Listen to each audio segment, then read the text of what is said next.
अस्सलाम वालेकुम स्टूडेंट्स, सराकिब है। उम्मीद करता हूँ कि आप तमाम लोग खैरियत से होंगे। तो लास्ट टाइम हम क्लास 10 की मैथ में एक्सरसाइज 1.3 के क्वेश्चन नंबर 4 तक सॉल्व कर चुके थे। तो आज का जो हमारा क्वेश्चन है वो क्वेश्चन नंबर 5 से हम स्टार्ट लेते हैं। तो सिंपली आप देख सकते हैं कि हमने जो है वो क्वेश्चन नंबर 4 तक किया था और आज हमारे पास है क्वेश्चन नंबर 5। 3x - 2 + 5 = 8x - 1। ये -1 और -2 तो पावर्स होती हैं, ठीक है।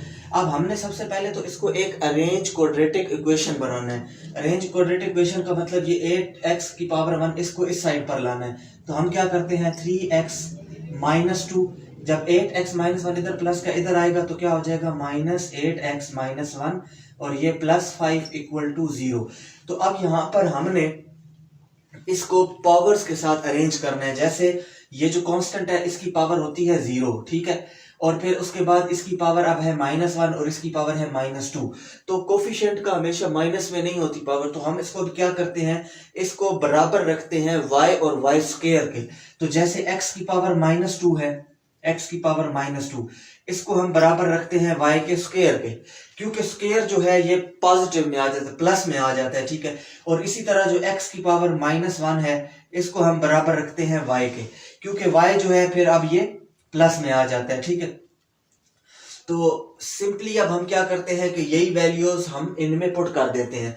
तो ये जो इक्वेशन है अब क्या बन जाएगी, 3x की पावर -2 की जगह क्या आ जाएगा, 3x की पावर -2 की जगह क्या आ जाएगा, y का स्क्वायर आ जाएगा, -8 x की पावर -1 की जगह क्या आ जाएगा, y आ जाएगा, और +5 = 0।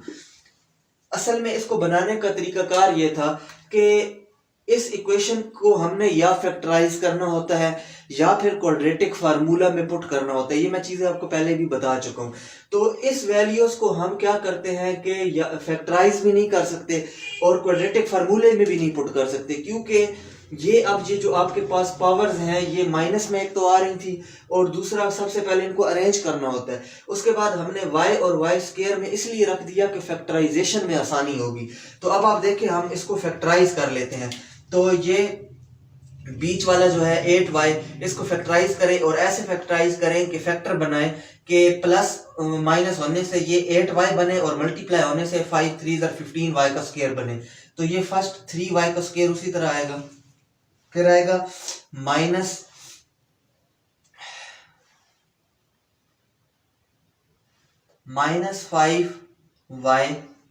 -3y +5 भी उसी तरह आएगा। अब देखिए हमने -8y को स्प्रेड किया, मतलब कि इसको फैक्टर बनाए, इसके दो फैक्टर।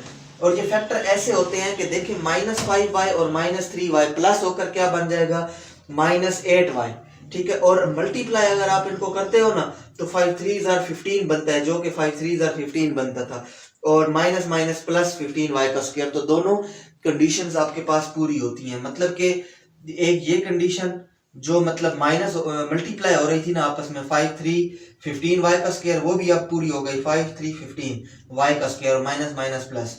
बाकी अगर बीच वाले को आप देखते हो, ठीक है, 8y को, तो 5 और 3 8 होता है। तो अब हम इनमें क्या करते हैं, इन दो को ले लेते हैं और फिर इन दो को। तो इन दो में क्या करेंगे, हम y को कॉमन लेंगे क्योंकि y दोनों में है। तो इसके पास क्या रह जाएगा, 3y, और इसके पास सिर्फ क्या रह जाएगा, 5, क्योंकि y तो बाहर कॉमन आ गया। इधर से हम क्या ले लेते हैं कॉमन,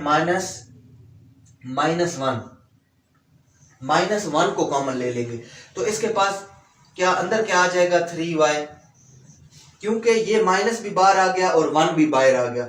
तो या अगर आप 1 नहीं भी लेते ना मिसाल के तौर पे, तो फिर भी वैल्यू वही बन जाएगी, लेकिन 1 इसलिए लेते हैं कि हमने ये बाहर वाला फैक्टर पूरा करना है, ठीक है। तो -1 बाहर लिया, तो -1 बाहर लेने से कोई चेंजिंग नहीं आएगी, क्योंकि अंदर अगर -1 मल्टीप्लाई भी हो रहा है ना तो कोई मसला नहीं है, वैल्यू यही आएगी।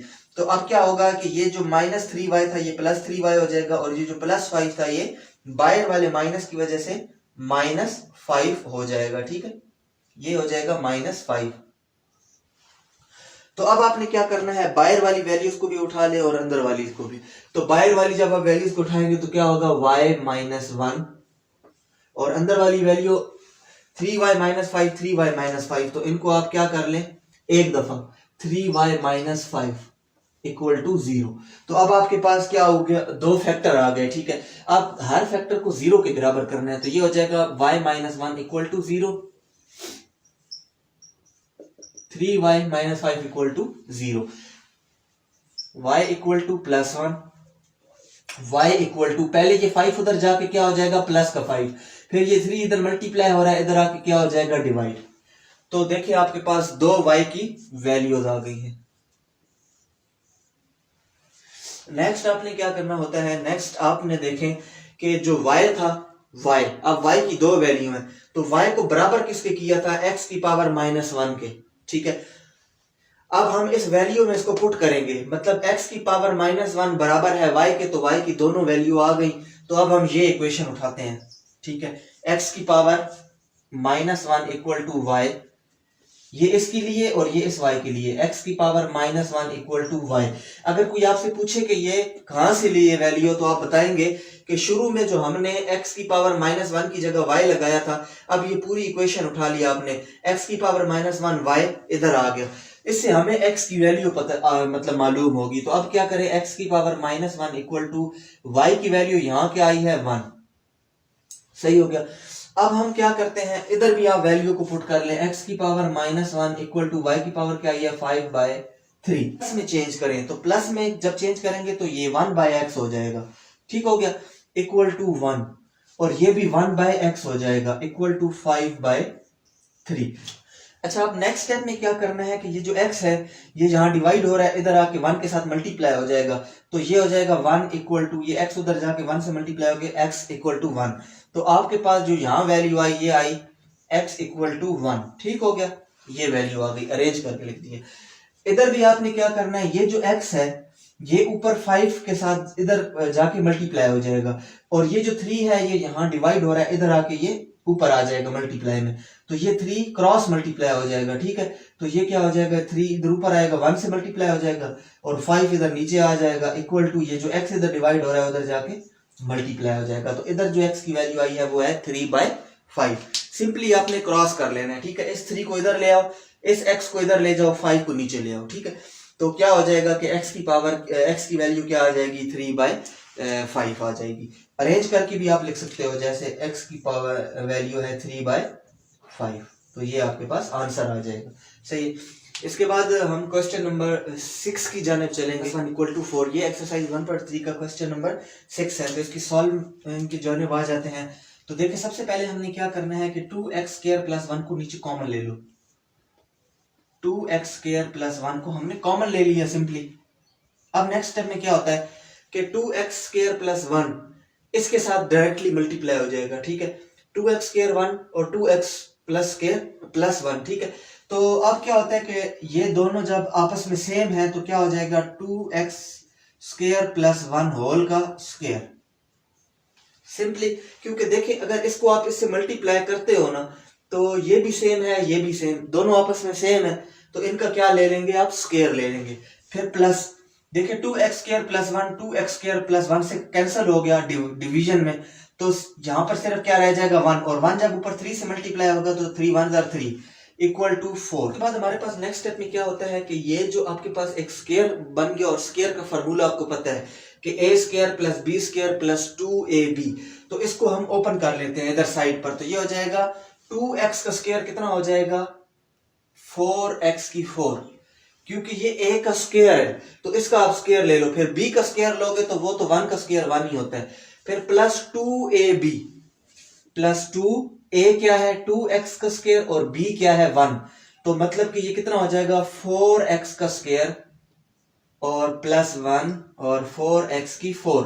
मतलब इस फार्मूले की जगह ये पुट करना है आपने, फार्मूला ओपन करके, a² + b² + 2ab, ठीक है। ये मैं लिख भी देता हूं, a² + b² + 2ab। तो ये हमने इसको सॉल्व किया, उसके बाद ये वैल्यू आई और ये हम इसकी जगह पुट करेंगे, और 4x की 4 + 1 + 4x का square + 3 equal to 4 divided by 2x का स्क्वायर + 1। इसके बाद स्टूडेंट आपके पास जो नेक्स्ट स्टेप है वो ये होगा कि ये जो 2x² + 1 है ये दूसरी तरफ जाके 4 के साथ मल्टीप्लाई हो जाएगा। तो सिंपली आपने क्या करना है, ये वैल्यू इसी तरह लिखें, 4x की 4 प्लस 1 प्लस 4x का स्क्वायर प्लस 3 इक्वल टू। अब जब ये इधर आके 4 से मल्टीप्लाई होता है ना, तो देखें 4 2 जार 8, तो ये कितना हो जाएगा 8x का स्क्वायर, फिर 4 1 जार 4 प्लस 4। ठीक है, सिंपली क्या हुआ कि 2x का स्क्वायर 4 से मल्टीप्लाई होकर 8x का स्क्वायर हो गया, और 1 जब 4 से मल्टीप्लाई होगा तो 4 हो जाएगा, 4 1 जार 4। अब आपने नेक्स्ट स्टेप में क्या करना है कि ये जो आपने मल्टीप्लाई कर लिया है इसको इस साइड पर लाना है, इस साइड पर लाकर इसको सॉल्व करेंगे। तो देखें आपके पास क्या हो जाएगा, 4x की 4 प्लस 1 प्लस 4x का स्क्वायर प्लस 3 माइनस 8x का स्क्वायर माइनस 4 इक्वल टू 0। अब ये जो दोनों वैल्यू इस साइड पर आई तो दोनों क्या हो गई, माइनस की हो गई। ठीक है, सिंपली तो अब हम इनको मतलब माइनस करते हैं, जो चीजें आपस में कट रही हैं उनको काट लेते हैं। तो देखें प्लस 3 और प्लस 1 कितना हो गया, प्लस 4 हो गया, और ये माइनस 4 से कट जाएगा। ठीक है, प्लस 3 प्लस 1 प्लस 4 हो गया, और प्लस 4 माइनस 4 से कट गया। उसके बाद आप देखें माइनस 8x का स्क्वायर है और यहाँ प्लस 4x का स्क्वायर, तो 8x के स्क्वायर में से जब 4x का स्क्वायर चला जाएगा तो माइनस 4x का स्क्वायर बचेगा। तो इधर 4x की 4 बचा था। ठीक है, हमारे पास यहाँ पर 4x की 4 है, 4x की 4। अब माइनस 8x स्क्वायर में से जब आप 4x का स्क्वायर निकालते हो ना, कटिंग करते हो, तो माइनस 4x का स्क्वायर बच जाएगा। ठीक है, ये आपके पास वैल्यू बच गई। अब आपने नेक्स्ट क्या करना है, नेक्स्ट आपने करना है कि इसमें आप 4x का स्क्वायर कॉमन ले लो, 4x का स्क्वायर कॉमन, तो इसके पास क्या रह जाएगा, 4 भी बाहर आ गया, x स्क्वायर भी, तो इसके पास सिर्फ क्या रह जाएगा, x स्क्वायर रह जाएगा, माइनस ये तो पूरा बाहर आ गया, तो इसके पास क्या रह गया 1।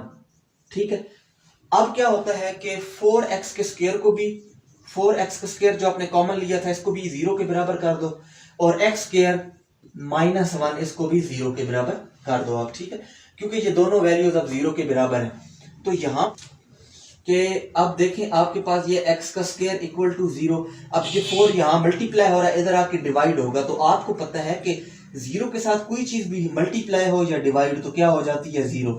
तो x का स्क्वायर ले लें, इधर 0 का स्क्वायर ले लें, तो 0 का स्क्वायर 0 और x का स्क्वायर कट जाएगा अंडर रूट में, तो x की वैल्यू आ जाएगी 0। मतलब कि ये सारी वैल्यू 0 हो गई क्योंकि 0 के बराबर है। अब दूसरी तरफ क्या है, देखें x square minus 1 equal to 0। अब आपको पता है कि अगर हम 1 का स्क्वायर लें तो 1 का स्क्वायर भी कितना होता है, 1 ही होता है, तो हम स्क्वायर ले लेते हैं। x का स्क्वायर माइनस 1 का स्क्वायर इक्वल टू 0। तो अब आप देखें यहाँ कि ये जो 1 का स्क्वायर हमने लिया है, इसमें चेंजिंग नहीं आई, क्योंकि अगर 1 को 1 से मल्टीप्लाई कर भी लें तो 1 ही आंसर आएगा। तो अब ये हमारे पास हो गया x स्क्वायर माइनस 1 का स्क्वायर। तो अब x स्क्वायर है तो एक दफा x इधर और एक दफा x इधर, ये माइनस 1 है तो एक दफा प्लस 1 लगाएं, एक दफा माइनस 1। तो अब क्या होता है, माइनस 1 और प्लस 1 मल्टीप्लाई होकर माइनस 1 ही बनाते हैं। हुआ ये कि ये आपके पास पूरा स्क्वायर बन गया था, मतलब इसमें x स्क्वायर माइनस 1 का स्क्वायर, तो हम x स्क्वायर माइनस 1 के स्क्वायर को दो तरह लिख सकते हैं, x प्लस 1 और x माइनस 1। ये मैं आपको पहले भी बता चुका हूँ और वो चीज समझा भी दी है कि x स्क्वायर है तो एक x इधर आ गया, एक इधर आ गया, और ये माइनस 1 का स्क्वायर है तो मतलब एक 1 इधर आ गया और एक 1 इधर आ गया, और ये माइनस 1 है तो मतलब माइनस 1 और प्लस 1 को मल्टीप्लाई करो तो माइनस 1 ही बनता है। तो इसको आप ऐसे लिख सकते हो, इक्वल टू 0। तो अब आपके पास ये जो दो वैल्यू आई हैं, इधर x प्लस 1 को इक्वल 0 कर दो और इधर x माइनस 1 को इक्वल 0 कर दो, तो ये हो जाएगा, ये प्लस 1 था उधर आके क्या हो जाएगा माइनस 1, तो एक x की वैल्यू माइनस 1 आ गई। ये इधर माइनस 1 है, उधर जाकर क्या हो जाएगा प्लस 1, तो एक x की वैल्यू प्लस 1 आ गई। आपके पास आंसर में जो 3 आंसर आए हैं वो एक 0 है, एक माइनस 1 है और एक प्लस 1 है। ठीक है, तो ये आपका आंसर है।